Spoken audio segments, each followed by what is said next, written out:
I figured I'd go ahead and do a live about the 49th gene key and certain synchronicities I'm having with it right now.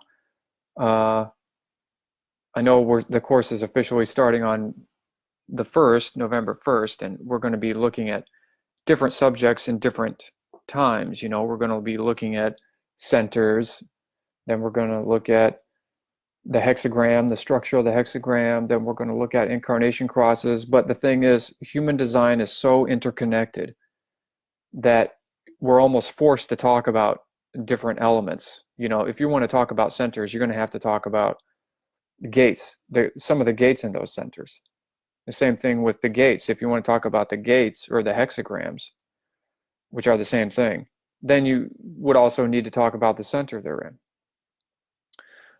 It's a huge subject, but when we get to different areas of human design, we will focus more or less exclusively on that, even though I'll have no choice but to branch out into different areas. But I really want to talk about this one in particular, the 49th gene key.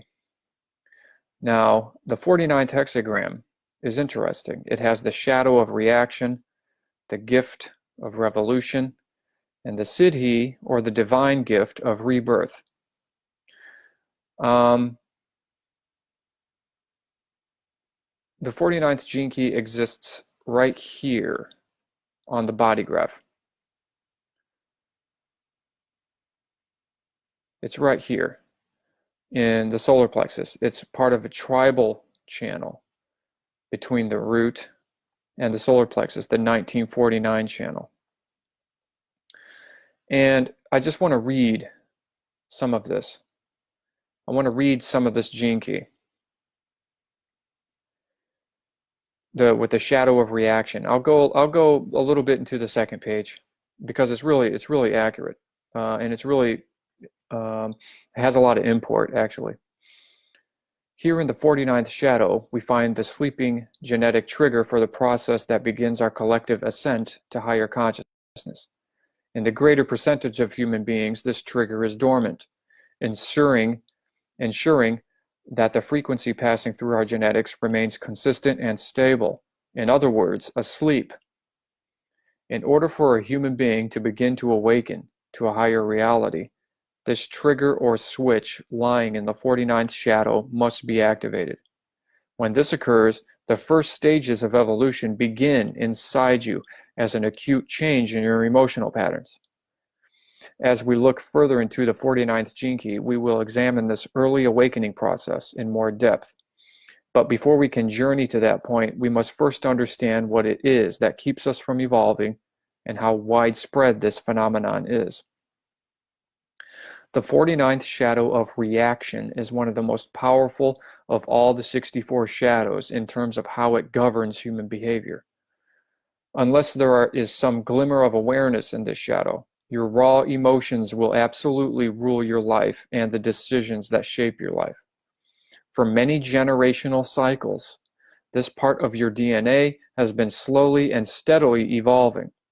In its rawest form, it manifests as the ability to emotionally cut yourself off from others, although, as we learn at the higher frequencies, this notion that you can be emotionally separate from another person is one of the great human illusions.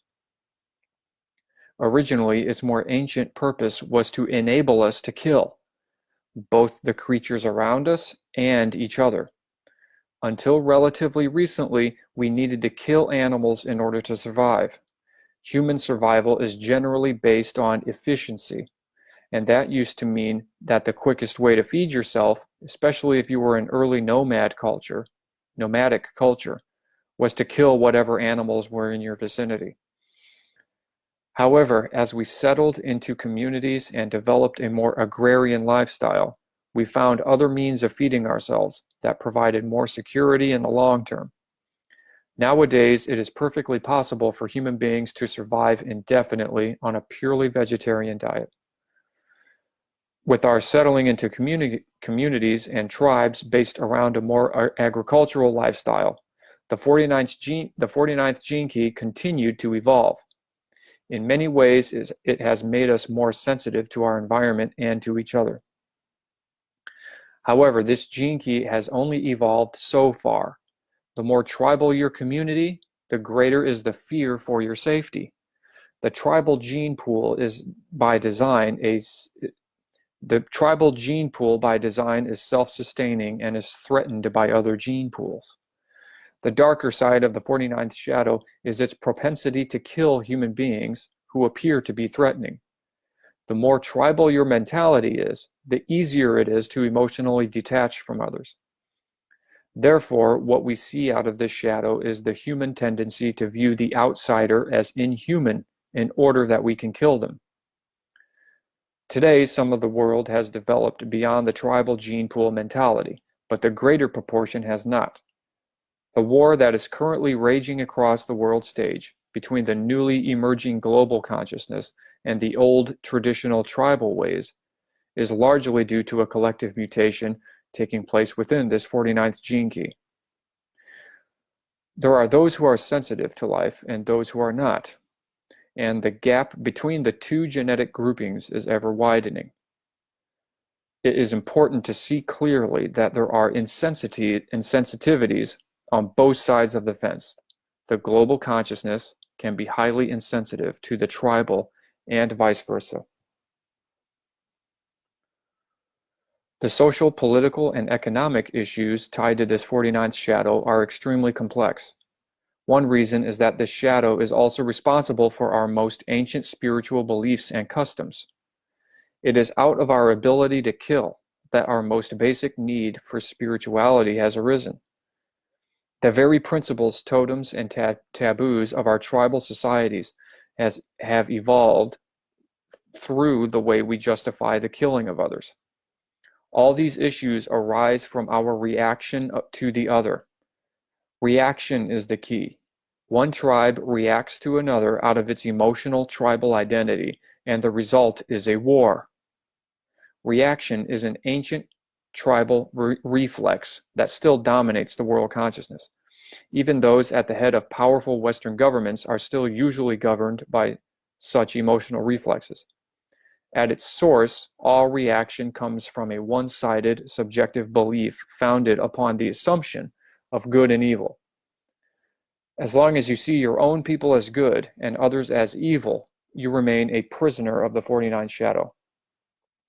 Now, this shadow can come through in many ways. I'm just going to zoom in here a little bit so we can look at it more closely. The 49th hexagram is right here, and it's part of tribal circuitry. The tribal circuitry of the 4919, the 659, the 4037, the 2644, the 5027, and the 5432. But when you look at tribal channels on the side of the solar plexus is very emotional. It's very feeling. The spleen has more to do with utility and ability. It's more physical, looking for physical security. But this is like emotional security. And the thing is, the solar plexus is evolving. We have 3 awareness centers. For people who've watched my Circuitry and Beyond video, I talk about how we have 3 awareness centers: the splenic awareness, ajna awareness, and solar plexus awareness. The spleen and the ajna are pretty much completely aware. The solar plexus is not aware yet, and that's why we experience such intense emotions within the solar plexus. And so many gates of the solar plexus are aware within this arc of Pisces, and also this area of the middle of Aquarius. It starts with the 13, then we go to 49, 30, 55, 37, 22, 36, and all of these are solar plexus gates except the 63. The 63 is actually in the head center. But it really makes sense because Pisces is really dark. You could say it's one of the darkest signs of the zodiac. It's where we need to evolve the most, actually. And this whole arc here is what needs to evolve the most in humanity, really. And when you think about the meanings of Pisces and that area of the zodiac, it does concern things like addiction, insanity, uh, self-sabotage, illness, disease, and things being unknown, being governed by the unknown, but not in a good way, in a bad way. You know, it could lead to deception and things. Or like self-sabotage, when you're unconscious, when people are behaving unconsciously or repressing things, you can become governed by those repressions in many ways. Traumas get stored in Pisces, which means stored in the unconscious, the subconscious, and they can come back to haunt us in certain ways. But it's always about creating a link to the divine so that we can clean house in ways that consciously may be very difficult, because when you think about the solar plexus, it's a larger being that is beyond just the individual. It's bigger than you. You could say it's closely connected to God consciousness. It is, when you look at things on that collective level. The spleen is more individual. It's much more individual, partly owing to the fact that, you know, the integration channels are connected to the spleen. And integration channels are like individual channels on steroids. You know, they're really, really individual. So hyper-individuality and self-preservation is very much a splenic thing. But when you're talking about collective things, shared essence, as I've come to call it, we're looking at solar plexus reality. And when you're looking at the solar plexus in tribal context, that's like really, really close, much more close than the tribal channels that are coming out of the spleen, you know, with the 3254, the 5027, and the 4426. The tribal channels coming out of the solar plexus are much, much more close. They're very, very sticky. That's a word Ra would use. They're very, very sticky. And when we look at this 49, the 49th in particular, and its shadow of reaction, I've been experiencing this, you know, in certain ways. I talk a bit about it in a video I'm making that's going to be completed in a while. But the 49th shadow of reaction, we see it very often when emotional reaction totally takes over and can cloud a person's thinking, you know. Say, for example, when, say, you know, somebody watched a video of mine and they leave a really long comment. This actually happened today, and I had to delete their comment because they were having a reaction to so many things I said within, like, say I say something that took only 5 seconds to say, but they totally ignore how I'm explaining it over the next 10 minutes.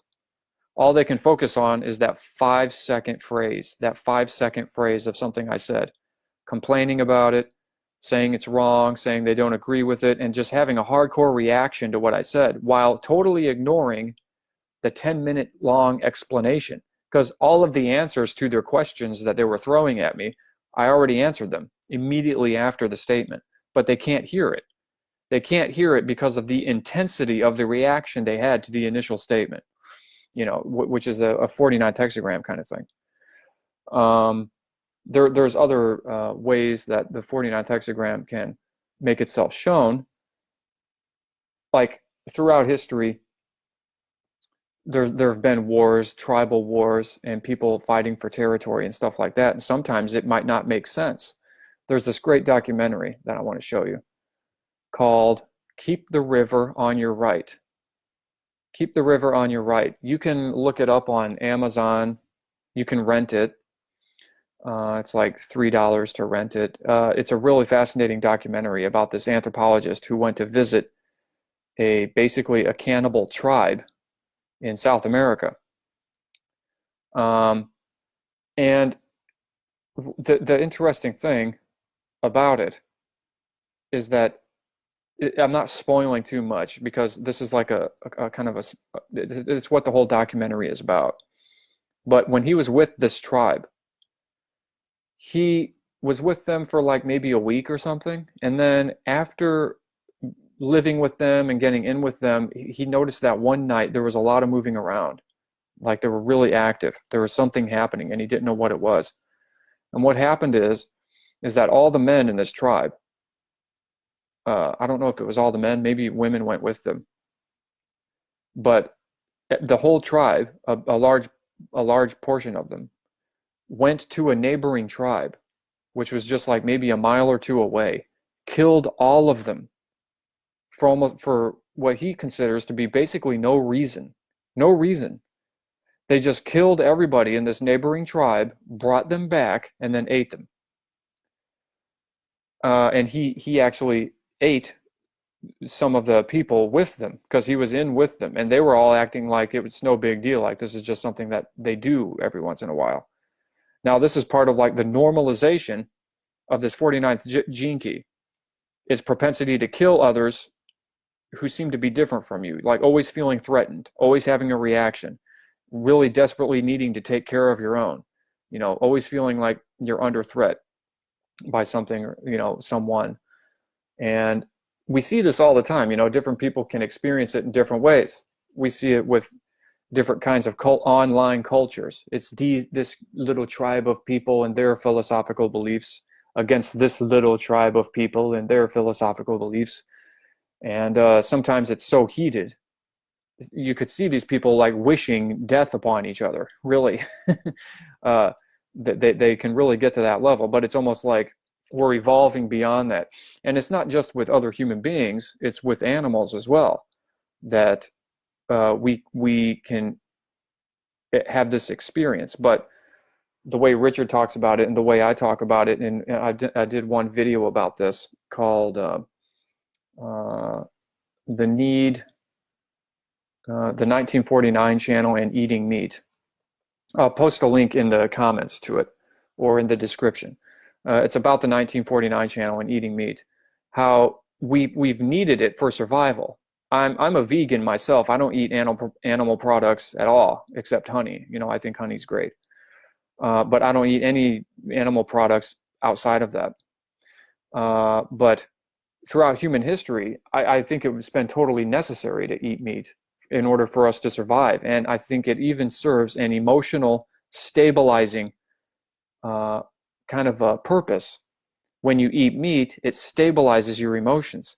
I've had experiences where I actually had one experience that I talk about in that video where I was having I was going through a very emotionally difficult time. And I had already not eaten meat for about 3 years. And no problem. I had no problem stopping eating meat. I totally stopped drinking milk, no eggs, nothing from an animal, except honey. And I've been great, but I went through a very emotionally turbulent time. And for about 4 days at one point, I really, really was craving meat more than I've ever craved it in my entire life, really. And every time I would drive by like a steakhouse restaurant, I'd be like, ooh, there it is. I want to go in there and get a steak. I just need to eat a steak. All I wanted to do was eat a steak more than anything. And it was so intense. I mean, you got to really appreciate how much pressure was in me to eat a steak, as if it would somehow ground me. And that's the thing. Eating meat in this way has grounded people. If you feel emotionally unstable, if you feel threatened by your environment, if you don't feel grounded, then somehow killing an animal ritualistically with a tribe of people that are very close to you, in a way, grounds you and makes you emotionally stable. And this goes for killing enemies as well. It can make you feel very deeply emotionally stable with the people that you're doing it with. In another post, I talked about the 19th hexagram, the post I did about Sebastian Junger, and I also talked about it in the live video I did about the Gene Keys Totem Index. And Camilla left a good comment as well. This 19th hexagram, which is on the other side of this 1949 channel, it is a very earthy hexagram. It's very much connected to the earth. And what's interesting is that, if you don't feel grounded, to the earth, then pretty much the only way to to feel grounded or secure is to put it within you, kill it, ritualistically kill it, cook it, and eat it, and put it inside of you.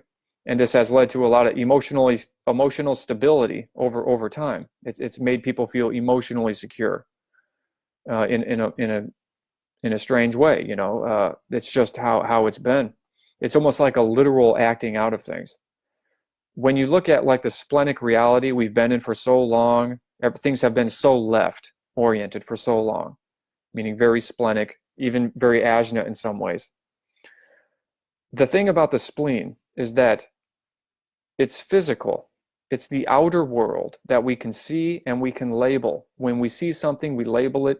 It's what's led to a lot of our scientific and technological advancement as we push further and further into solar plexus awareness.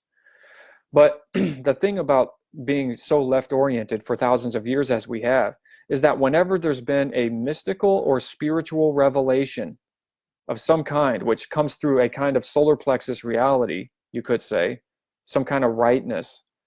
It's very right-brained, it's very spiritual, it's coming from a higher power of some kind, whether it's been, Genesis and the first 5 books of the Bible or whatever, or any other holy books that have been written. You could say it's been a very solar plexus experience. But the thing is that being in a world that is predominantly left, that means everything is taken literally. Everything is taken literally. Even spiritual concepts are taken literally. Now, this goes for all cultures. Say, for example, in Hindu culture, Shiva, who rides a bull, decorates himself with ashes and snakes, lives in a cremation ground, and all this kind of imagery, which is about a certain kind of consciousness. It's not supposed to be taken 100% literally. It's about Shiva is connected to eternal consciousness that does not express itself through form, right? But the interesting thing about it is that you have Shiva devotees, Shiva disciples who literally live in cremation grounds, who literally decorate themselves with ashes, who never bathe and worship death and stuff like this. Now, you could say that this is no different than people who take passages in the Bible literally, who take it all 100% literally, because they're very left-oriented, and we have no choice. It's been a way that we've experienced the world for so long. And it's the same thing with the spiritual revelations that we might have had in different cultures. There are those among us who can understand that it's not to be taken 100% literally, that it's like spiritual ideas, or you could say it's about a spiritual experience. The Lord of the Rings is about an archetypal motif, and sometimes even a historical motif, that when you understand it in a particular context, you can read it symbolically. You can understand it archetypally and symbolically. But most people can't think that way. They can't think that multidimensionally, because within symbols is a lot of information. Within one archetype is a lot of information that requires you to feel into it. You can feel into it. You can sense it spiritually. It's something that has a lot of information that can be unpacked quite, in rapid fashion. But, with the splenic reality, things need to be taken one thing at a time, very, very literally, just one thing at a time,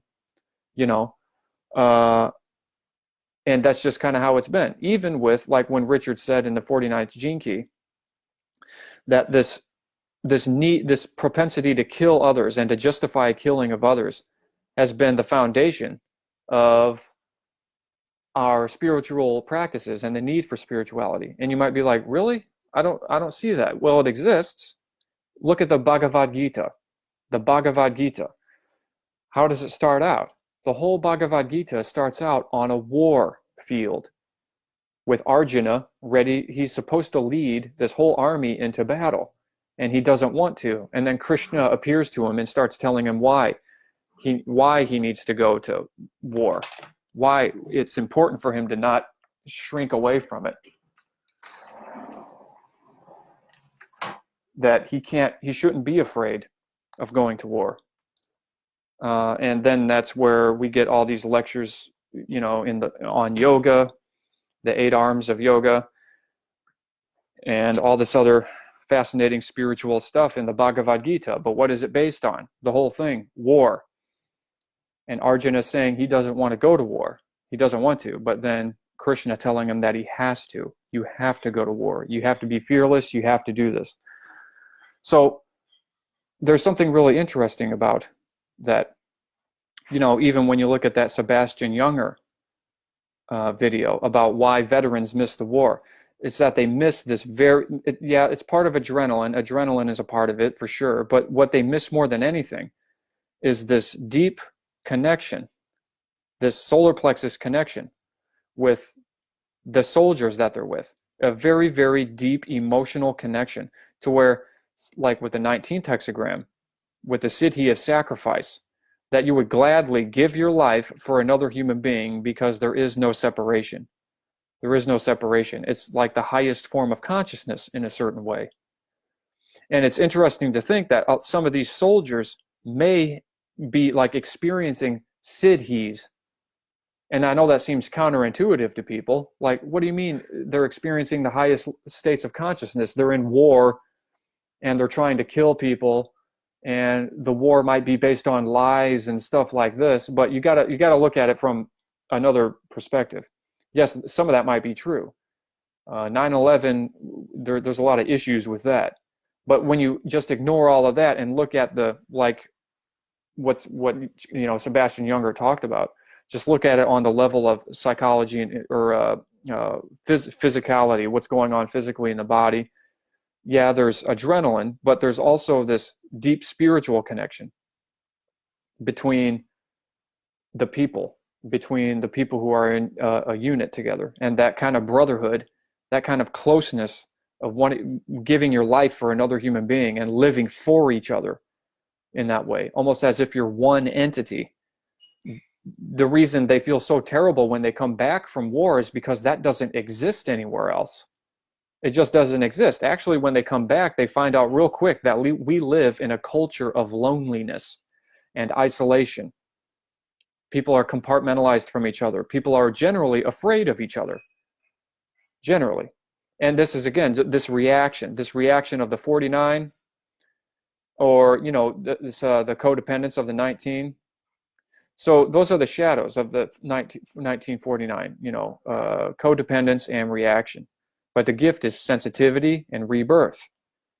It's a real fascinating thing. Like in this documentary, I don't want to ruin it for you. It'd be really good if you just went and watched it. Keep the river on your right.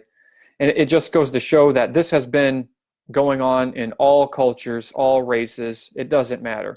You know, it's not just the Western world that invented war or some kind of nonsense like that. It's all over the place. This kind of thing, you know, people were, you know, they were pulling people's hearts out on top of pyramids in Central America, you know, in Aztec land. And as the Aztecs were a very, very warlike culture. Graham Hancock wrote a book about it, actually, called The War God. And that book is all about how a particular, you could say, spiritual possession took over a certain tribe of people called the Aztecs, and how they just kept taking over and attacking until they came to rule a very, very large part of Central America. And they were performing sacrifices on top of pyramids. And who knows what kind of god, quote unquote, they were sacrificing to. They were doing it for power. They were doing it to feel some kind of connection that they just couldn't get otherwise. And that's the thing. Remember what I said about taking everything literally with leftness. With leftness in a very left-oriented world that has a very undeveloped spiritual sense, we take things literally. So what happens is that when spiritual revelation takes place, people tend to just act it out. They act it out literally. It's a interesting thing. Like that page, I created a page about let me see, the solar eclipse. and a lot of synchronicities that I had about the August 21st, 2027 solar eclipse. Now, this is an interesting, a really interesting thing that I recommend people read. Powerful synchronicities here connected to the gene keys and letters from 500. But at the end of it, I wrote about this element of the third letters from 500 book. It's really connected to pyramids, and it's also connected to this whole post that's about the hole in the heart, and how this is an ancient motif. You could think of the hole in the heart, H-O-L-E, as the hole in the heart, W-H-O-L-E, meaning everything is within your heart, right? The whole universe. But this is when it's a wholesome experience of like not taking everything so literally. But there's been an element of taking things literally in our history with the hole in your heart. And this is, again, connected to being on the pyramid and people who either agreed to it or not. I don't know if they were, if you watch a movie like Apocalypto, Mel Gibson's Apocalypto, people were forced to do this, to be sacrificed on top of these pyramids. But then you read a book like Letters from 500, and it suggests that people were doing it willingly, that they would gladly give their life for the tribe. Who knows? Maybe it was a bit of both. Maybe the Aztecs got carried away at some point, and maybe they did sacrifice people who were taken prisoner. I bet that happened as well. But the thing is, it's a literal acting out of a spiritual concept. Here, let me see. Let me see if I can. I'll just read the end here. Of course, it barely needs mentioning that this symbolism is reminiscent of ancient Mayan sacrificial rituals, where an individual's living heart was removed at the top of certain pyramids during solar eclipses. This connection is discussed in the Hole in the Heart chapter of Amen.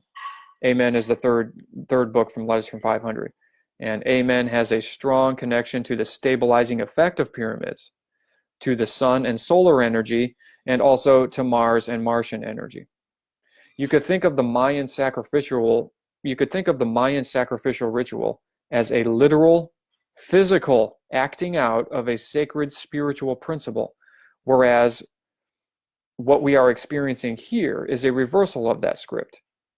So we're starting to understand things more spiritually instead of being physical all the time. The whole is being placed within the heart, not the heart literally being taken out of the wholeness of the body itself being a perfect symbol of union.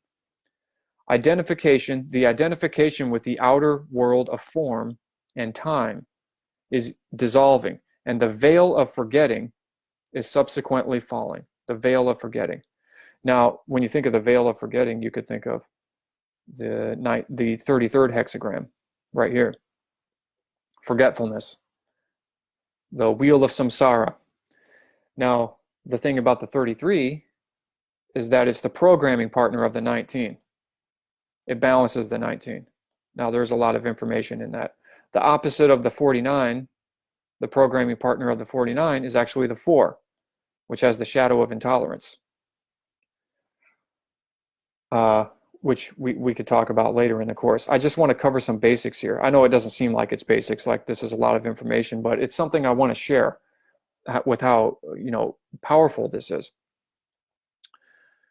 With, like Richard says in that in the 49th gene key, with agrarian culture spreading and civilization getting generally more advanced, we more and more found ways to live without needing to kill animals. But even when you think about it, he has a lot right, but there's also people who do live in the jungle, like with the keep the river on your right. There is so much fruit in these tropical areas. There are mangoes everywhere. There are papayas everywhere, pineapples everywhere. It is definitely not difficult for these people to find ways of living without meat and without killing. They're surrounded by fruit. So to say that they didn't know, or that they didn't know how to farm, you don't need to know how to farm. You just need to know where to go find a fig tree, where to go find a banana tree, where to find a mango tree, uh, papaya trees. I saw those all over the place when I was in Peru, wild too, and they were all right next to each other. There'd be tons of mango trees. Um, and potatoes. There's definitely, they knew they had to have, it's not like there was no way to live. Like they absolutely had to kill animals in order to survive. I don't think that's true. It might have been true for people who lived in the north, in the far north, where the winters make it impossible for things to grow for half of the year, and that made it really hard for northerners, and they had to devise techniques to survive. Like making fermented foods that could last through the winter, dried foods, things like that, things that could last, and also, of course, having cows, having sheep, and things like that that could help you, that would save your life.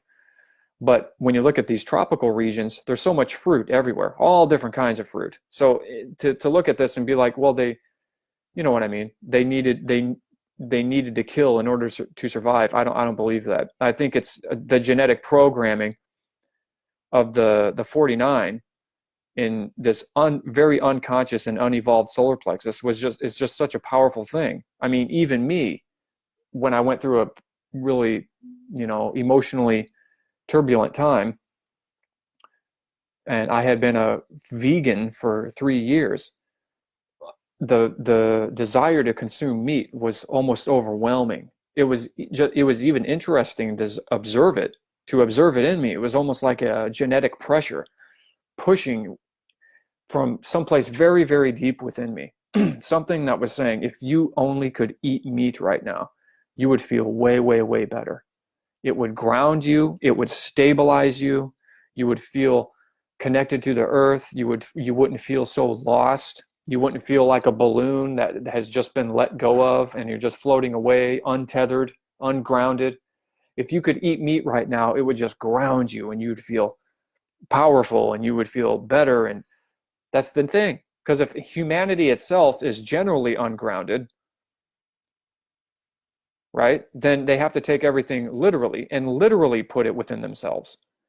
Literally put the earthy animal within themselves, or literally stop other reactions, from taking place by having cultures or another tribe next to you.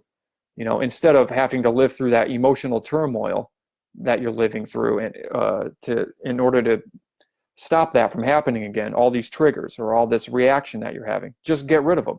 Just get rid of them. And then you feel what? Powerful. You feel deeply connected to your own tribe. And you could say you actually can access a spiritual reality, but in a kind of literal kind of way. You don't actually feel it spiritually. It's not holistic. You're acting everything out in a very splenic way. You're going and literally getting rid of people and killing them, or killing the animal and literally putting the animal into yourself. Things like that. Somebody has a spiritual revelation, you take it all literally, and you might even begin to literally act it out, whether by decorating yourself with ashes and snakes and living in cremation grounds because you believe in Shiva, or dancing with snakes in Baptist churches in the South, or whatever it could be. It could be any number of things. But we're moving again into a more solar plexus age, where this is going to become a very aware center, where we don't have to take everything literally. We can actually experience it without having to physically act it out. And it will be a much more holistic thing, to where we can move through these processes without them governing our existence and governing our decisions and our lives. That's exactly what Richard said about the 49th hexagram. When it's in its shadow state, it just governs your everything.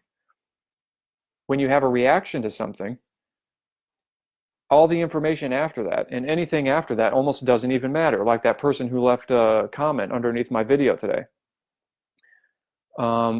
It just seemed like a lot of rambling, to be honest, because they were having such an extreme reaction to something that just a 5-second phrase. that I spend the next 10 minutes or 20 minutes or a half hour trying to explain, but they couldn't hear it. It was gone. It was just like, it was like a ping pong ball bouncing off of a concrete wall. All the information was not getting in. All they could focus on was that one statement that they had an extreme reaction to. And I think a lot of people might be like that, you know, because of the emotional intensity that we feel with the solar plexus.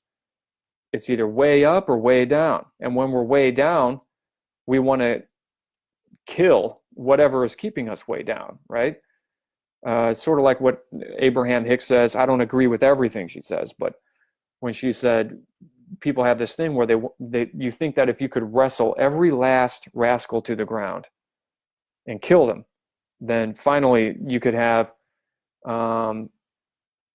you could have things be your way, and finally things would be great if you could just get rid of every last jerk, every last rascal.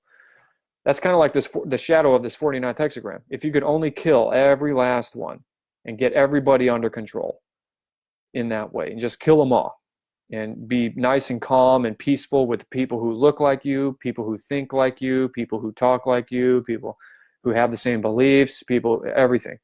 That's kind of like the 49th hexagram, the shadow of it anyway. But the gift of it is revolution, being able to come full circle with people in one way or another. It's a really fascinating thing when you look at the gifts of all of these, gates in the solar plexus, and how they're becoming more and more aware. In a way, it's not anybody's fault.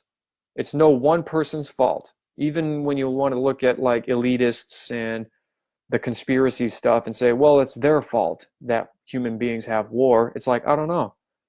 Look at the tribes in South America. Look at tribes in Africa. Look at different. They've been going to war. Even Native Americans have went to war. They weren't all just 100% peaceful. They were very warlike. Some of them might have been more peaceful than others, but there's always been this element of war. And where does it come from? I really think it just comes from this, an unevolved solar plexus, and needing to experience some level of emotional security. And the way we experience emotional security is to take things literally and to ensure our survival on a splenic level. And this means that even spiritual information is taken very literally, right? But we're moving out of that, and we're being able to think more symbolically. We're able to experience things more physically, more spiritually and more holistically. But that also, in a way, makes it more physical, right? We can actually feel when we're having a spiritual experience or when we're in alignment, right? It's an interesting thing. But I just don't agree with some of what Abraham Hicks says. And it's interesting because somebody left a comment. That comment they left this morning was actually about my opinions of Abraham Hicks, when she says that if you get sick for any reason, then it's because you're just out of alignment. And you're being spiritually punished in a way because you're out of alignment and you have the wrong beliefs. And if you could only change your beliefs and get into alignment, then you wouldn't have multiple sclerosis. You wouldn't have rheumatoid arthritis. You wouldn't have chronic migraines. That's where all disease comes from, your beliefs and all that. I don't agree with that. I think that is actually kind of demented. Like Anthony Williams said, that's a demented thing, because you're blaming the person who's sick by saying it's their beliefs. It's because they're out of alignment. And if they were in alignment, then everything would be fine. When they're totally ignoring the reality of heavy metals, the reality of radiation, viruses, stuff like that. It's not the person's fault that they got sick. It's not their fault. But again, solar plexus has to do with hidden things. And that's why Anthony Williams' work is so important. He's revealing what's hidden, things you can't see, the things that are unknown. This is all solar plexus stuff. We need to have revelation, which is another deeply solar plexus kind of thing. Revelation, instant revelation. It doesn't matter how much you plan your reality in a splenic sense, trying to get everything planned and pieced together in your life perfectly. That doesn't leave things open for spontaneous, revelatory experiences. You know, it's a really powerful thing. And even the siddhi of the 33 is the 33rd hexagram is a revelation, actually, which is interesting. So, you know, you could look at the siddhis of these the 1949 and their programming partners of sacrifice, revelation, and rebirth, and forgiveness. Rebirth and forgiveness with the 4th hexagram. So those would be 4 siddhis to contemplate, really. Sacrifice, revelation, rebirth, forgiveness. So I'll leave it at there. Thank you guys for watching. I know it got kind of long, but I really needed to talk about it. So thanks for watching, guys.